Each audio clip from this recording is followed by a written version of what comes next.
Hello and welcome to Writing and Illustrating Children's Picture Books with me, Christian Fox. Now, one of the questions I'm most frequently asked by students, whether it's in a classroom situation, whether it's a one-to-one session in a home studio, whether that's via email or YouTube comments or anything you like, is it possible to have a successful career, to make money, to make a career out of your children's book, whether you're a writer or illustrator, by self-publishing? Or is that a sort of second-class, second-choice option? Should you be sticking out for a mainstream publisher? A lot of students think that they'll only consider self-publishing if they don't have any success with a mainstream publisher. Now that kind of used to be the advice, but these days, because things have changed so much in the last 10 to 15 years, it can actually be better to work the other way around. And that's the subject of this video, that not only can you make a success out of your book through self-publishing it, that there are easier ways these days to do that, and it might actually be the best choice for you and your book. Now, I have three examples for you. The first example is a historical example. The second one is a much more contemporary, up-to-date example. And the third one is a sort of curveball, a reason that a mainstream publisher might not be the best choice for you. It might actually be better to self-publish your book. There are reasons why you might want to self-publish your book rather than go through a mainstream publisher. So let's take a look.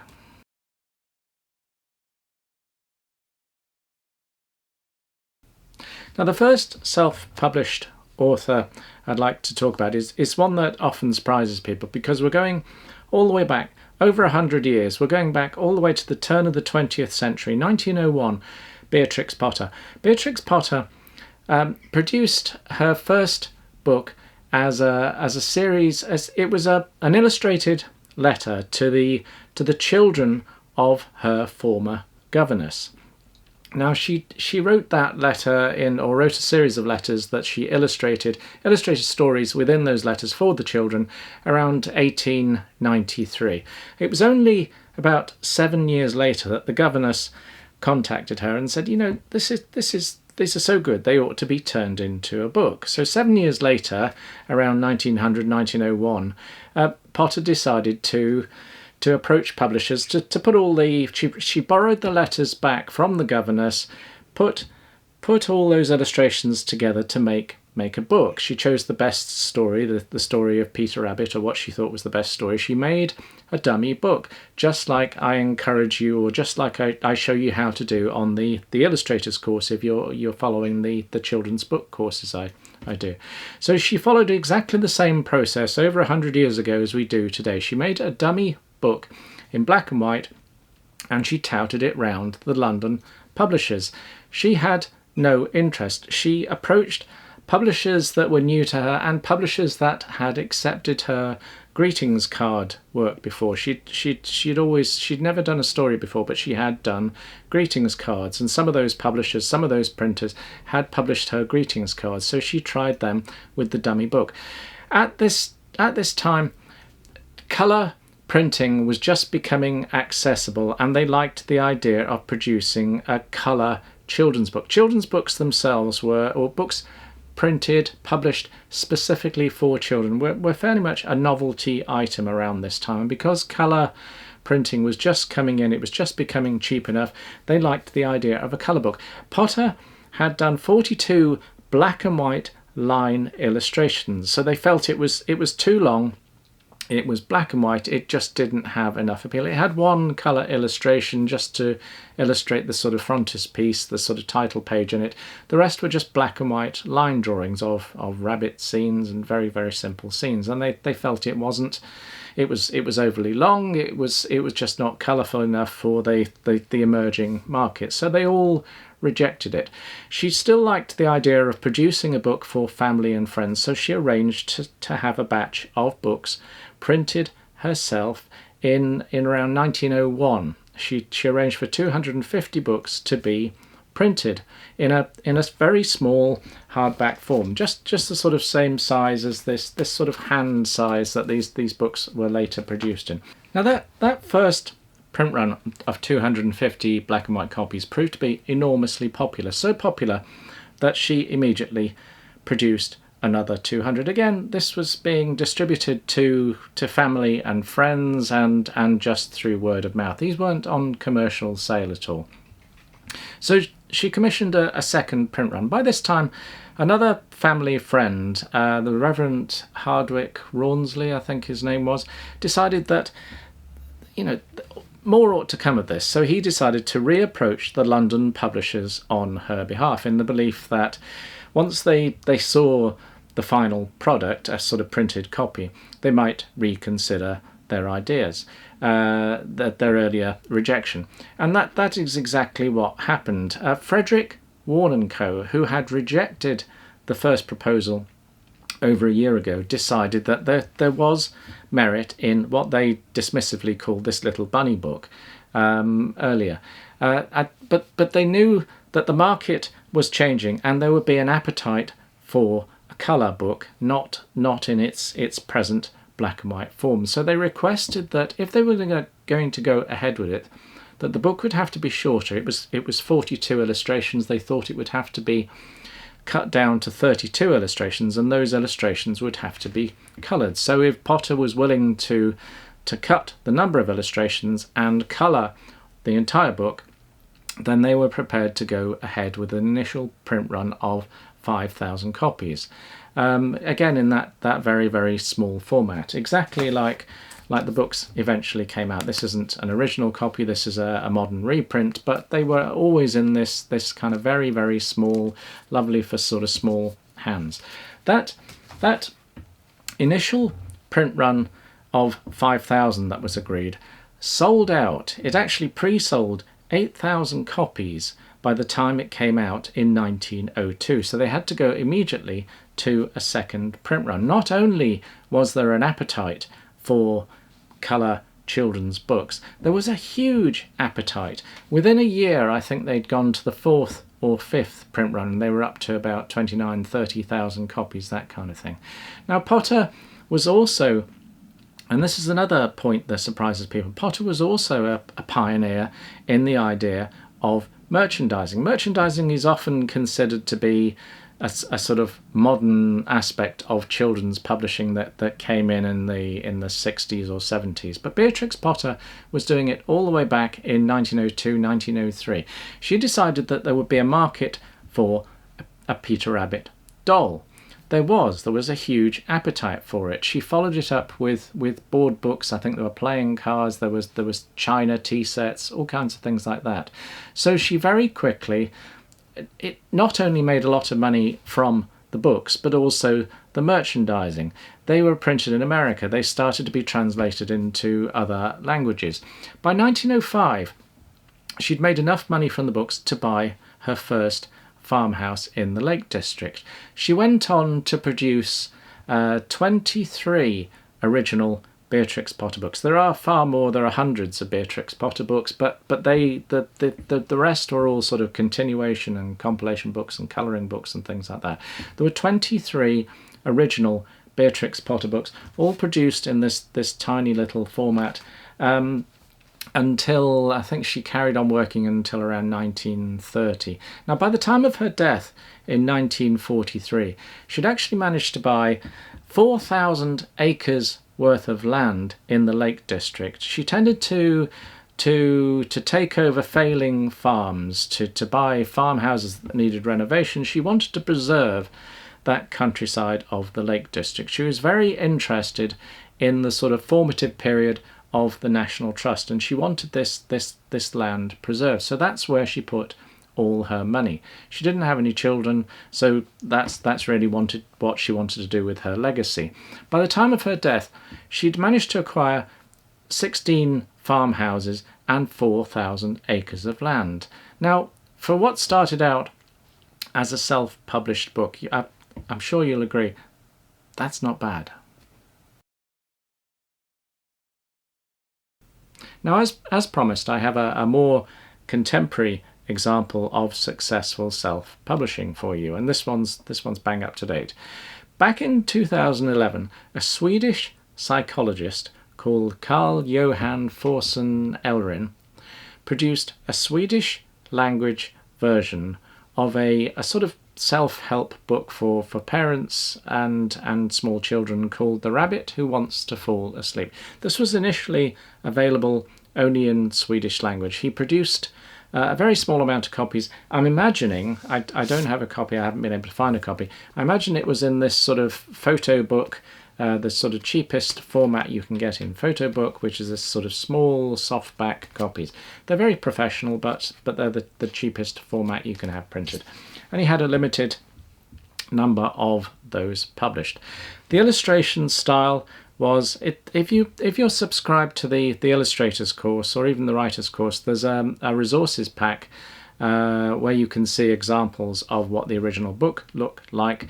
Otherwise, you can go on Google and just Google The Rabbit Who Wants to Fall Asleep, and you can see what the original typography, the original illustrations looked like for that book. But anyway, in 2014, he decided he'd like to produce an English language version.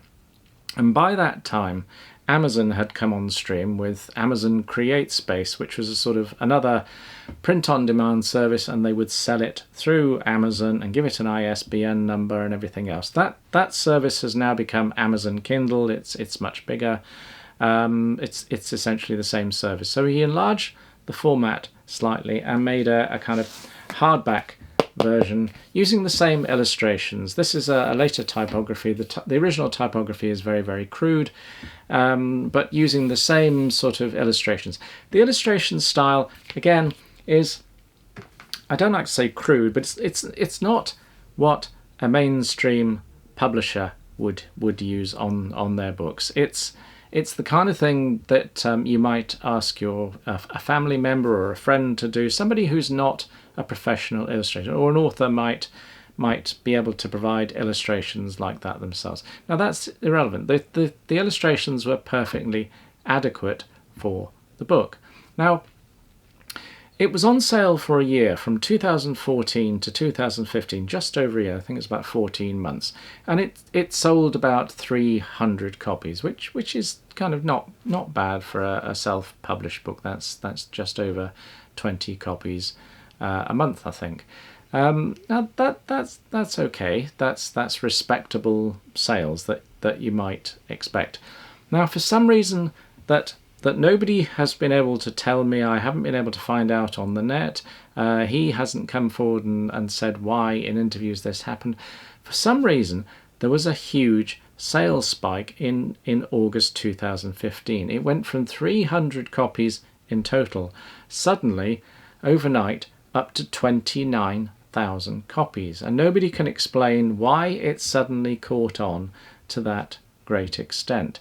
It sold so many that it immediately went to, I think it was the second best-selling juvenile title or children's book title at the time. By the following week, the Guardian had run a story, the Daily Mail had run a story, the Independent, Fox News in America had all run a story on this. After that, it topped the Amazon UK bestseller list. It topped the Amazon US bestseller list. Now, that's not just for self-published books. That's for all books. It outsold Harper Lee's Go Set a Watchman. It outsold Girl on a Train, 50 Shades of Grey. Really big titles like that. We're not talking doing well for a self-published book. We are talking best-selling book. So it suddenly leapt to that kind of level for reasons nobody's been able to explain, and nobody's been able to come across in interview and explain. The Publishers Weekly then reported that Elrin had picked up an agent in Sweden by the following week. A literary agent snapped him up, and within that week or so, Penguin Random House decided to acquire the rights for the book for a reported 7-figure sum to acquire the rights, the English language rights, for the first book and 2 subsequent sequels. The 2 sequels have been released, and they've done as far as I know, modestly well. The original book went off sale for a few months while Penguin Random House gave it a bit of a makeover. They retained the original illustrations, they improved the typography, they improved some of the layout outside, but the original book is still quite sort of functional. The two subsequent books, this was the second one, are much more professional. They wanted much more professional copies. This is what I'm talking about in terms of something that you might have illustrated yourself by a friend or family member or something, and something produced by a mainstream publisher. Okay, so they've commissioned Sydney Hanson to do the sequels, and a much more sophisticated layout inside. I think the graphical layout, everything about it is much more sophisticated inside. Okay, whoops. Okay, now that's the sales are astonishing for a self-published book.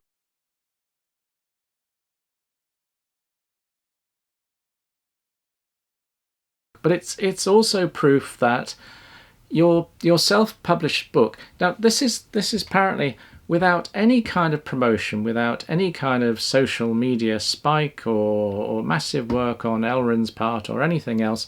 The book just suddenly captured the public's imagination, and then it was picked up by newspapers, and then it was picked up by news networks, and then the phenomenon just grew and grew and grew. Your book can do that. It might not do that. Nobody knows.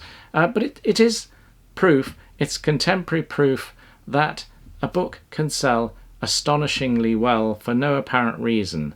Now, if you do a little bit of social media promotion of your book, obviously it's going to do a bit better. But even without, it might just suddenly have something in it that captures the public's imagination. And this seems to be one of the contemporary models, that if that self-published book does well, mainstream publishers are watching the sales of these books. So things like Andy Weir's Martian and is it E.L. James, 50 Shades of Grey, started out as self-published books, and the sales reached such proportions that a mainstream publisher decided to produce a printed copy. The deal can work the other way around these days. So self-publishing shouldn't be sort of disregarded as a sort of second choice. It's very easy to produce your book that way, and if it just finds a natural market that a publisher didn't necessarily see in the first place, it might find a mainstream publisher retrospectively.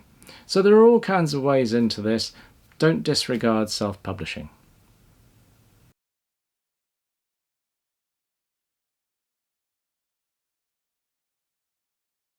Now, the last category of self-publishing I'd like to talk about, it's another reason that you might want to consider self-publishing over approaching a mainstream publisher.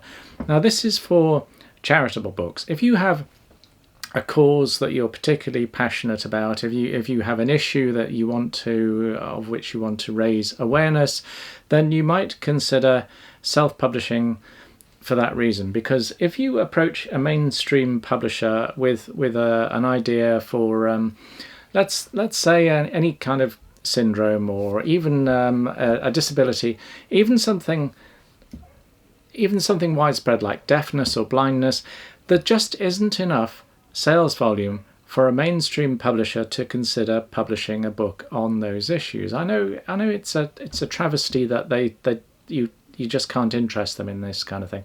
But it's from self-experience, I know all about this, that you just can't interest a mainstream publisher in an idea like this. So you might consider self-publishing. Now, I heard only last week, there was a girl on the Money Box program on Radio 4 talking about she couldn't find, when she was growing up, books about autism. She has an autistic brother. This is a girl called Amy Clint.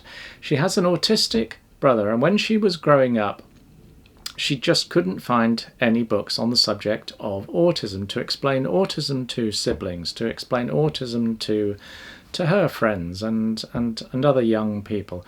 So as she grew up, as she reached the age of sort of 17, 18, she decided, I'm going to do something about this, and I'm going to self-publish a book. By the time she started it as a school project, and within a year or so she was attending a local college, and she joined a young enterprise scheme who were keen on helping her with this project. She put together a book dummy on explaining autism for siblings. This isn't the dummy, this is the finished book. I'll talk about it in a second. She went through the Young Enterprise Scheme, and she was eventually encouraged to attend another organisation called TransferWise, one of these sort of Dragon's Den organisations that gives money to worthwhile causes. She won £10,000 to help her put her book into production and make something more of it. She now has a website that she calls Stellas, and she's managed to produce not only this book, but she now has a second book in print. This book did well enough to encourage her to produce a second book. She has a range of merchandising on sale as well, and all the profits, as far as I've been able to find out, I haven't been able to contact Amy directly, but as far as I've been able to find out, she ploughs all the profits back into autism, into the various charities involved with autism. Now, again, she's self-published this one in it looks like a photo book format. Whether she approached a local printer, whether she approached one of these photo book sites like Blurb, it's a simple softback edition, but the print quality is very, very high. Okay, so she's managed to get a very, very high quality book. She's neglected to put her name or the illustrator's name on the cover. She goes under the name of Stellas, her website. I would have been tempted to put the name of the author and the illustrator on the front, but apart from that, absolutely fine. It's a good quality product that she wouldn't have been able to interest a mainstream publisher in. I did a similar project with another charity called Young People with Dementia. Now they couldn't get this book into print, so they approached me to help them get it into print. It was by Caroline Blanchett was the writer, and Charlie Draper. They both worked for the charity. Charlie Draper did the illustrations, and I just helped format it for them and submit it to an online publisher. Again, the quality is very, very good. It's a 32-page hardback book, and you get an ISBN number, which means you can sell it through Amazon, you can sell it through other online retailers, you can sell it through high street shops. So both of those are good examples of reasons that you might want to consider self-publishing your book, whether you want to make a profit out of it. I have other students who've done the same thing with other issues, and they've sometimes approached charities directly to get some sort of grant to help them towards the printing costs, and sometimes they've just financed it themselves. But these are reasons that you might want to consider self-publishing. You'll be banging your head against a wall forever trying to get a mainstream publisher interested in these kind of issues. It just doesn't have enough profit for them to get involved. So that's another reason that you might want to consider self-publishing. That's all I have to say about self-publishing in this particular video, but if you'd like to know more about either self-publishing or the idea of approaching a mainstream publisher, then you might want to take a look at the video-based course I've created for writers and illustrators. If all goes well, there should be a link on the screen just about there for you to click on. There's also free resources. I'm uploading more all the time. There might not be many available now, but I'm uploading them every week. Free resources on this YouTube channel. And if you have any more ideas of subjects you'd like me to make about for writers or illustrators, anything to do with children's books at all, then leave a comment in the section below. For this video, give a comment, a like, subscribe to the channel so that you receive updates in your inbox about any new videos that become available. And until then, I'll see you in the next video.